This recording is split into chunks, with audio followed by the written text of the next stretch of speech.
प्रातः क्लास चल रहा था। 29 अगस्त 1968 गुरुवार। 30 रुपीज की मध्याह्न में बात चल रही थी गुरुओं की। वो कैसे कैसे टंट घंट बताते हैं।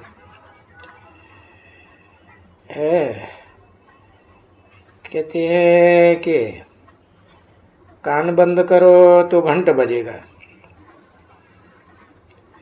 अब घंट तो बजता ही है शिव के मंदिर में, वहां तुमको घंटों से आवाज आएगी। फिर समझाते हैं आवाज तो आएगी ही जरूर, परंतु तुम कान बंद करके बैठो तो ठन ठन होती रहेगी। बाप कहते हैं इन बातों से कोई फायदा नहीं है, ये ब्रह्मानुभवी है सभी गुरुओं का। तो बाप कहते हैं ना, हे अर्जुन ये सभी गुरुओं को छोड़ो, इन सब के चलाए हुए इन धर्मों को छोड़ो। सर्वधर्मान परित्यज्य मामेकम शरणं व्रज। ये सभी इतने गुरुओं, कितने ढेर के ढेर गुरु बने बैठे, इन सब को इनको मारना तो नहीं है वास्तव में। अरे वो तो उन्होंने शास्त्रों में लिखा है, जब सदगुरु मिलता है तो किसी की भी दरकार नहीं है। और सच्चा गुरु तो तभी ही होता है जब साकार रूप धारण करे। वो निराकार शिव ज्योति बिंदु भी जब तक साकार मुकर रथ में ना आवे तो सदगुरु कैसे बने। तो किसी की गुरु की दरकार नहीं है, देहधारी गुरु की। फिर गुरु के पास जाने के लिए कोई फायदा ही नहीं, क्योंकि अभी तुम बच्चे समझ भी गए कि ये सारे देहधारी गुरु डुबोने वाले हैं, जिनकी बुद्धि देह में धरी रहती है। ऐसे गुरु को तो तारना चाहिए। वो तो एक ही सदगुरु है जो सबको पार लगाता है। तो बाप ने आकर के पूछा है ना बच्चों से। कौन से बच्चों से? आत्मा रूपी बच्चों से पूछा, मैं तुमको पार करके जाता हूं इस भव सागर से, इस वैतरणी विषय वैतरणी नदी से, इस असार संसार से जिसमें अब कोई सार नहीं। सुख भी है इंद्रियों का तो काग विष्ठा समान सुख। अरे ये तो गहरी खाई है। इस गहरी खाई को चैनल भी कहा जाता है। तो चैनल का भी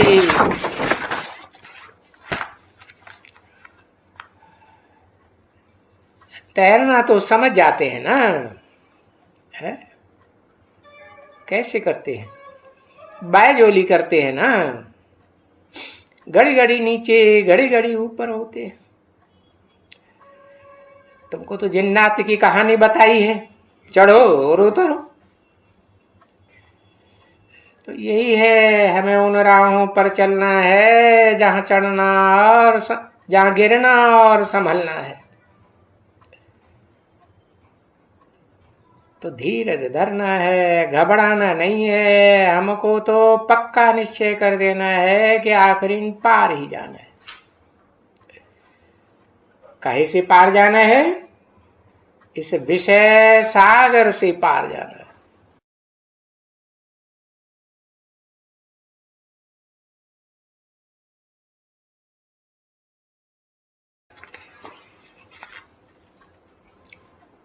उनतीस अगस्त 1968 कि प्रातः क्लास का गुरुवार, चौथा पेज, दूसरी लाइन।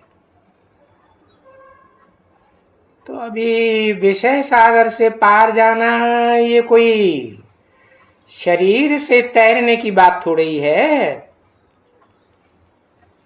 नहीं। और न वो कोई पार लगाने वाला माझी है, न कोई वो है। ये सब बातें तो समझाने के लिए है, प्रतीक बनाए हुए हैं। ये सभी अक्षर है, सारे ही शब्द। अरे माझी तो वो होते हैं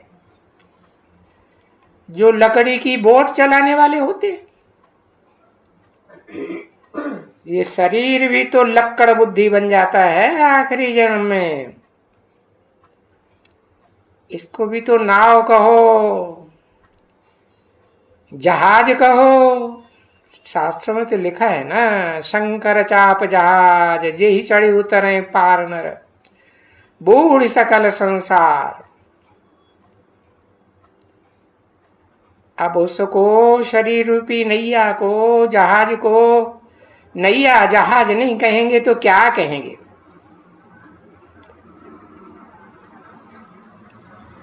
तो देखो, वो हमारा प्राणेश्वर बाबा है, उसको कहा जाता है प्राण बाबा।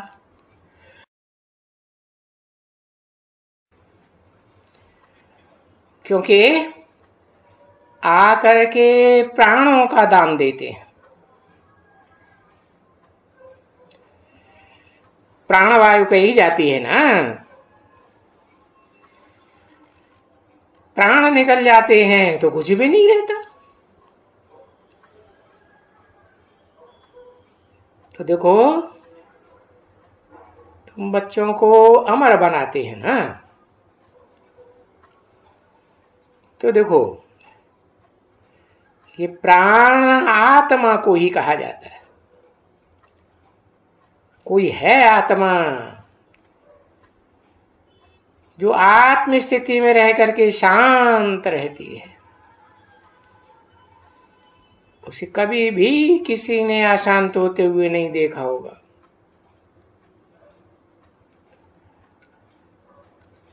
आत्मा जब निकल जाती है तो कहते हैं इसके प्राण निकल गए, माना प्राणवायु निकल गई ना।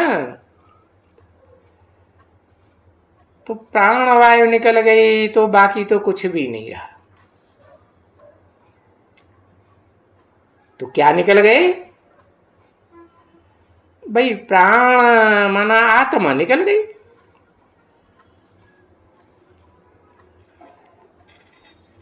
तो पीछे शरीर को तो रखने की भी दरकार नहीं है, कोई रखने नहीं देता है, न हिंदू, न मुसलमान, न सिख, न ईसाई। हाँ, ये जरूर है, कोई शरीर को मिट्टी में गाड़ते हैं, कोई जलाए देते, रखते कोई भी नहीं है। नहीं, अरे भाई रखो तो सही है? आत्मा है तो फिर देखो शरीर भी तंदुरुस्त है, आत्मा बिगड़। अब आत्मा तो वो ये अविनाशी अविनाशी है ना। अविनाशी आत्मा कौन सी है? वो जो एवर प्योर है, वो अविनाशी है। बाकी तो सब आत्माएं कुछ न कुछ उनका पद विनाश हो जाता है। तो ये तो देखो, ये देह तो बास कर डालती है, सड़ती है तो कितनी बदबू चारों ओर वातावरण में फैल जाती। तो जो चीज बास कर जाती है, दुर्गंध छोड़ जाती है, अभी पति बैठ करके मर गया तो वो देखते हैं कि इस शरीर को घर में रखेंगे तो बास पड़ जाएगी, सारे घर में दुर्गंध फैल जाएगी। अच्छा 3 रोज रखो, बास पड़ जाए तो फिर उनको क्या क्या करने का है, याद करने का है? उनको याद करने से क्या फायदा? बासी चीज को कोई याद करते हैं कभी? देखो, ऐसा कभी सुना है तुमने? ये मनुष्य है, ये जानवर हैं। अरे ये जानवर भी नहीं बासी चीज को रखते हैं। बस एक बंदरिया है, उससे भेंट करते हैं कि बच्चा मर जाता है तो महीने भर भी पेट से लटकाए लटकाए फिरती है, मोह लगा हुआ है। अब बाबा ने तो समझाया है ना, उस बंदरी का बच्चा मर जाएगा कोई है तो वो तो बासी हो गया ना, तो उनको भी पेट की खल से चिपकाए चिपकाए करके वो शरीर लटकाते लटकाते फिरेगी। अरे मुर्दे को भी लटकाती जाएगी, कूदती जाएगी घरों के ऊपर।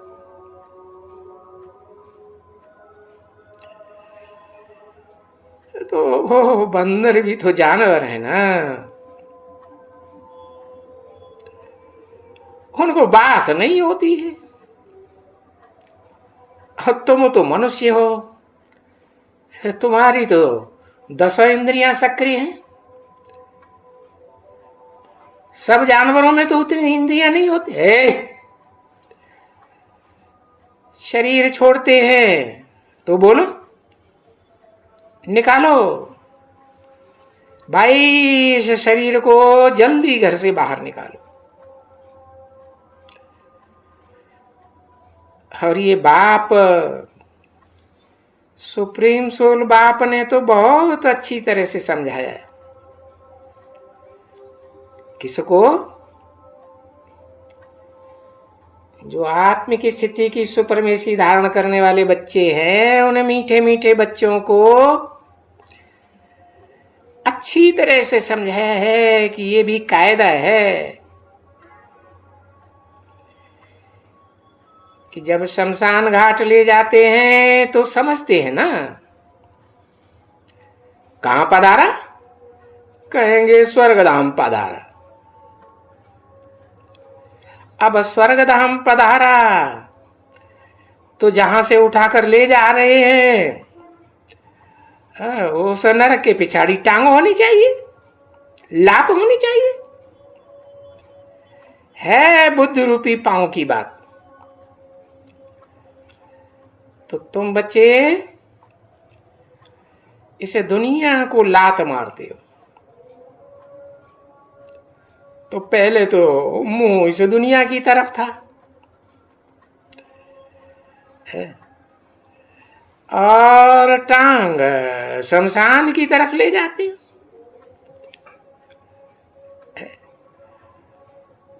और जब गांव से बाहर निकलते हैं तो पलटाई देते हो। ये कभी देखा है ये भक्ति मार्ग का टंट घंट?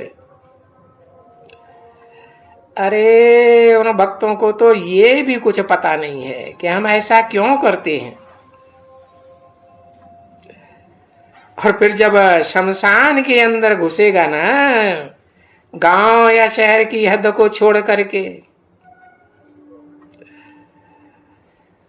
तो तुमको बाहर में रख रख करके उनकी वो क्या पूजा पूजा पूजा पूजा कर करके करते हैं ना, वो भी करते हैं, वो भी कायदा है कि अब स्वर्ग में जा रहे हैं तो अभी इनको फिराना चाहिए, है बुद्धि को फिराने की बात, अथवा उनकी कुछ जो कुछ बाकी पिछाड़ी को पूजा करनी होती है वो पूजा कर करके पानी वानी दे करके फिर फिराई देते हैं कि भाई अब तुम्हारी लात है इस तरफ में और तुम्हारा मुंह उस शमशान घाट की तरफ,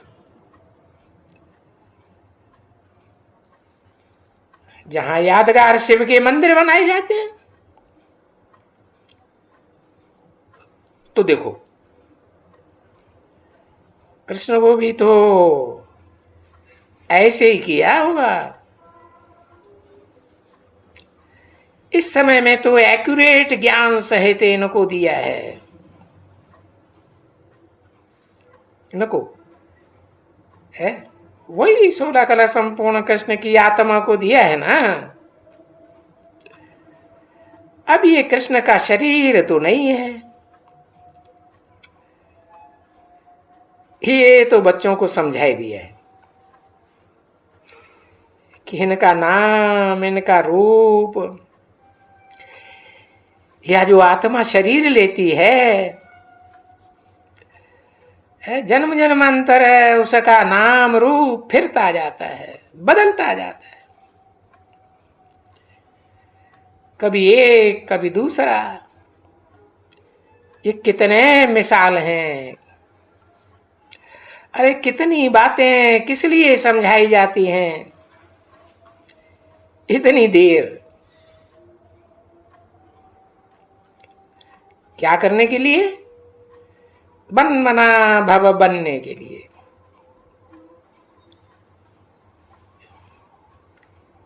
कहते हैं मेरे मन में समा जा,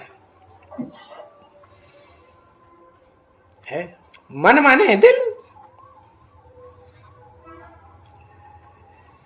याद करने के लिए समा जा। तभी बाप कहते हैं ना, यहां बाबा के पास जब आकर बैठते हो तो अटेंशन, सोने बोने की दरकार नहीं। ये अटेंशन ये कोई एक तरफ नहीं कहा जाता है,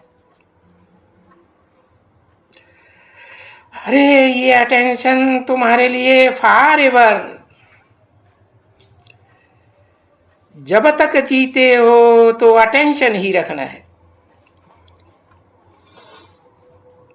बाप कहते हैं ना, क्या अटेंशन रखना है? मन मना भव, मेरे मन में समा जा। अरे मेरा मन मेरा दिल किसके ऊपर आ गया? वो गीत बनाते हैं ना, आज मेरा दिल आ गया नैनों से नैन हुए चार। क्या क्या गीत बनाए, अर्थ कुछ भी नहीं। तो मन मना भव यानी मेरे को याद करते रहो। मेरे माने सिर्फ मेरी ज्योति बिंदु आत्मा को याद करते रहो, या मेरी ज्योति बिंदु आत्मा जिस शरीर के द्वारा सारा कार्य करती है स्थापना का, पालना का, विनाश का, तीनों कार्य करती है ना, है तो उस त्रिमूर्ति शिव को याद करते रहो, त्रिमूर्ति हाउस को याद करते रहो। किसको याद करते हो? है ओ त्रिमूर्ति रोड को याद करते रहो, जो तीनों रास्ता बताने वाला। क्यों कहते हैं अटेंशन?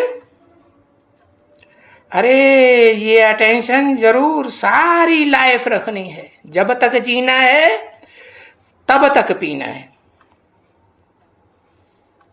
पाप तो कटने के हैं ना, है? इन पापों से बिना ज्ञान के तो मुक्ति नहीं होगी ना। उन्होंने शास्त्रों में लिख भी दिया है, बिना ऋते ज्ञानान्न मुक्ति। अब ये जानते ही नहीं है कौन सा ज्ञान, किसका दिया हुआ ज्ञान। अरे कोई भी वेद शास्त्र उठा लो, सबका ज्ञान। कुरान को उठा लो, बाइबल को उठा लो, गुरु ग्रंथ साहब को उठा लो, कोई भी ग्रंथ का ज्ञान उठा लो, ये है सब मनुष्यों के लिखे हुए। सब मनुष्य देहाभिमानी, एक शिव ही है आत्माभिमानी, जो सदा आत्मिक अभिमान में स्थिर रहता है, सदा शिव ज्योति कहा जाता है। तो अगर पाप काटने का है तो अटेंशन,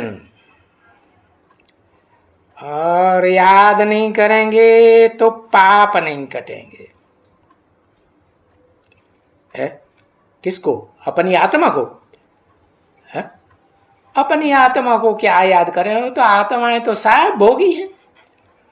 आत्मा को समझना है कि मैं आत्मा हूं, लेकिन आत्मा के रूप को समझ करके याद करते हुए और उस आत्मा के बाप को याद करना है, सुप्रीम सोल को याद करना। और खास करके तब, ऐसे नहीं 5000 साल याद करते रहेंगे, नहीं, वहां तो याद करने की बात ही नहीं। ये तो खास जब यहां पुरुषोत्तम संगम युग में आते हैं तो फिर ये आंखें भी बंद नहीं की जाती है ना। आंखें बंद करेंगे तो बाप को देखेंगे कैसे? है?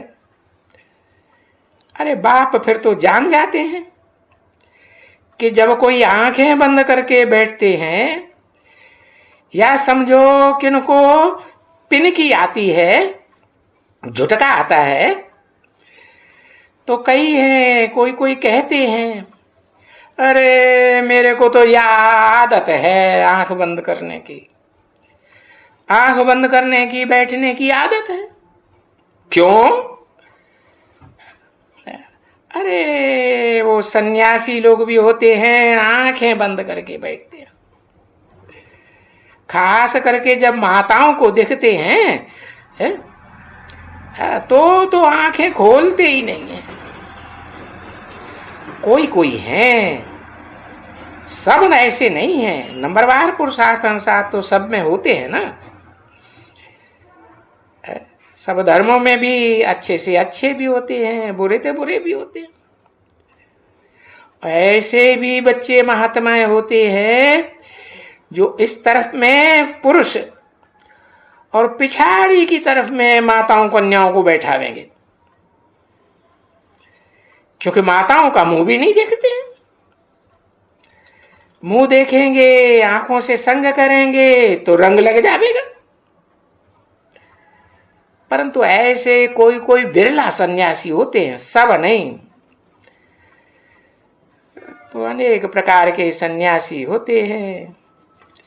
ये सभी बातें यहां कलयुग के अंत में ही ऐसी है। 29 अगस्त 1968 की प्रातः क्लास का 5वां पेज, गुरुवार। तो कलयुग के अंत की ये सारी बातें हैं। नहीं तो ऐसे देखने में आता है जैसे कि नफरत। तो नफरत तो उन देहधारी गुरुओं को आती है ना। गालियां भी देते हैं स्त्री को कि ये नागिन है, सर्पिणी है, नारी नरक का द्वार है, क्या क्या बोलते रहते।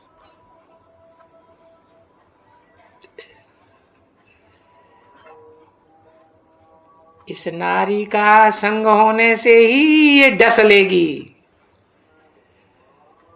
चाहे मन से संग करो, चाहे आंखों से, श्रेष्ठ इंद्रियों से संग करो, और चाहे कर्मेंद्रियों से संग किया तो बिल्कुल डब्बा गोल, 5वीं मार से नीचे गिरेंगे।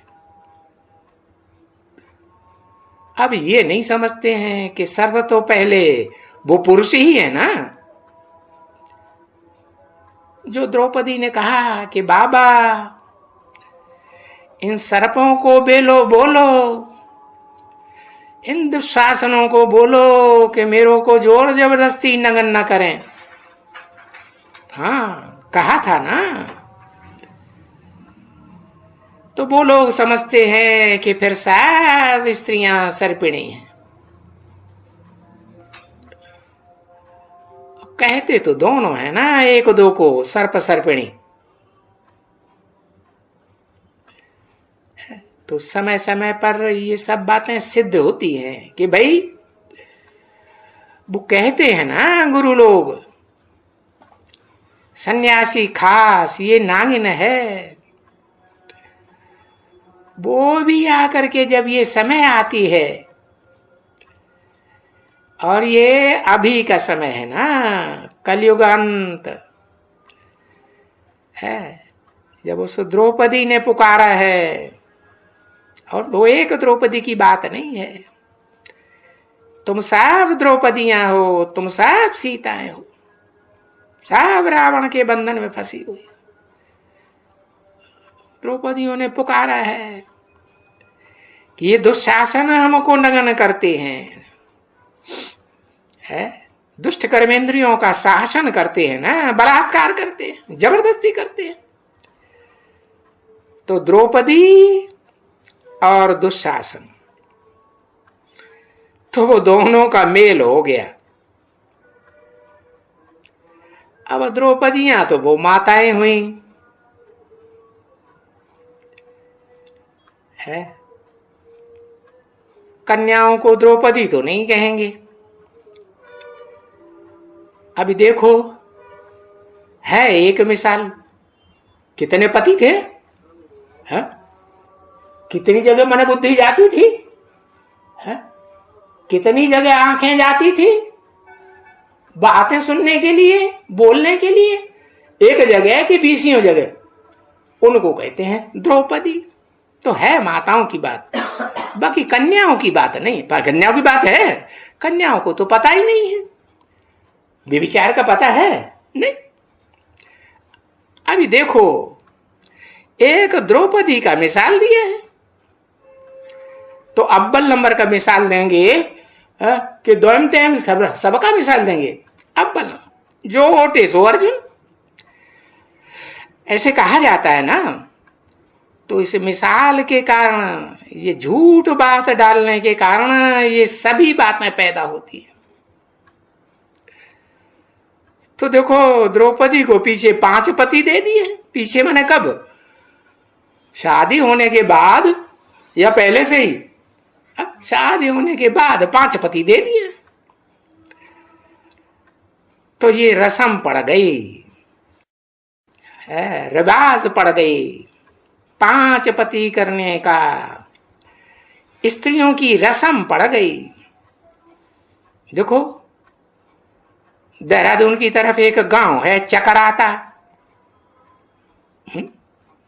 उनकी बुद्धि ही चकराई जाती है, कुछ अकल में बैठती है नहीं कि अगर हम ऐसा करेंगे, अनेकों के साथ मन बुद्धि इंद्रियों का योग लगाएंगे, लगन लगाएंगे, तो इसका रिजल्ट क्या होगा? और वो रिजल्ट एक जन्म काम करेगा कि अनेक जन्म काम करेगा? तो देखो, ये कितना कचरा हो गया ना, ये गंद हो गया ना। तो ये देखो, ना देहधारी गुरुओं के लिखे हुए शास्त्रों से तो बहुत नुकसान हो गया है बच्ची, बहुत। हाँ, भी किसको कहो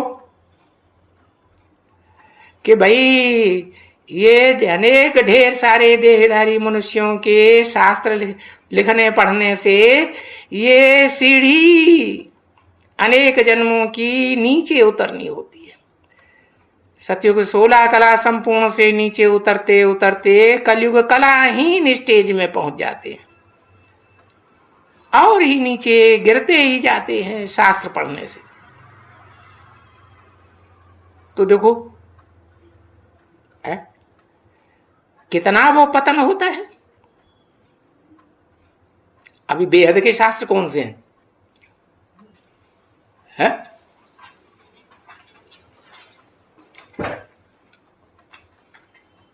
जैसे ने वो ब्रह्मा कुमारियां कहती हैं मुरली है। ब्रह्मा कुमारियों की ही बात है या प्रजापिता ब्रह्मा कुमारों की भी बात है? उनकी बात नहीं है। अच्छा, हो जो टीचर के रूप में शिव बाप आकर के मुकर्रर देहधारी के द्वारा सुनाते हैं, उसमें ब्रह्मा की सोल प्रवेश करके इंटरफियरेंस नहीं करती है? तो दो मतें हो जाती हैं कि नहीं, कि एक मत रहती है? बीच बीच में दो मतें होती हैं ना। भले बाप ने कहा है इससे जो गलती होती है, ये ब्रह्मा से जो भूल होती है, उसका मैं जिम्मेवार हूं, मैं उसे सुधार ही दूंगा। तो जब सुधार दूंगा तब सुधार दूंगा, तब सुधरा हुआ होगा, तब समझ में आएगा। तो ये फिर तो कल्प कल्प ऐसे ही शास्त्र पढ़ते ही रहेंगे ड्रामा प्लान अनुसार। तो तुम सभी बच्चों को कहते हो कि जब यहां बाप के सामने बैठते हो तो ये सारे इस अपने रचयिता को भी याद करो। क्या बी क्यों लगाई दिया है? रचयिता कौन है? साकार या निराकार? साकार और निराकार आत्मा का मेल, जो आत्मा संपूर्ण बन जाती है, उसे ही कहेंगे रचयिता। बाकी ऐसे नहीं है कि निराकार शिव ज्योति बिंदु सदा शिव वो कोई सारी सृष्टि साकार सृष्टि रचता है। इसलिए कहा कि अपने रचयिता को भी याद करो। और जो रचना है मूल वतन से लेकर के सारी एकदम रचना एकदम बुद्धि में बैठती है। जैसे कि सुदर्शन चक्रधारी बैठे हो यहां, भला जो बाबा ने समझाया है कि भाई लाइट हाउस होकर के बैठे रहो, सारी दुनिया को लाइट ज्ञान की रोशनी देनी है। जब लाइट हाउस माना ये जानते हो ये दुनिया दुखधाम है, दुख होता कैसे है? अज्ञान से दुख होता है। तो सारी दुनिया में ज्ञान की रोशनी फैलानी है। एक आंख में शांति धाम और दूसरी आंख में सुखधाम। अच्छा,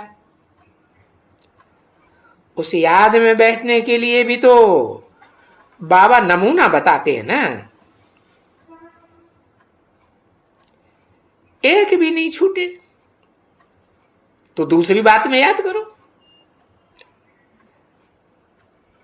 बाप टीचर है, सदगुरु, किसी रूप में भी याद करो। तो उठते बैठते चलते अपन को लाइट हाउस समझो, क्योंकि तुम भी तो चैतन्य लाइट हाउस होते हो ना। कौन? किसके लिए बोला? साकार। एक के लिए कि दो चार के लिए? एक के लिए बोला। अच्छा, एक के लिए तुम कहते हैं बाबा या तेरा और तू बोलते हैं? है? तुम एक को कहा जाता है?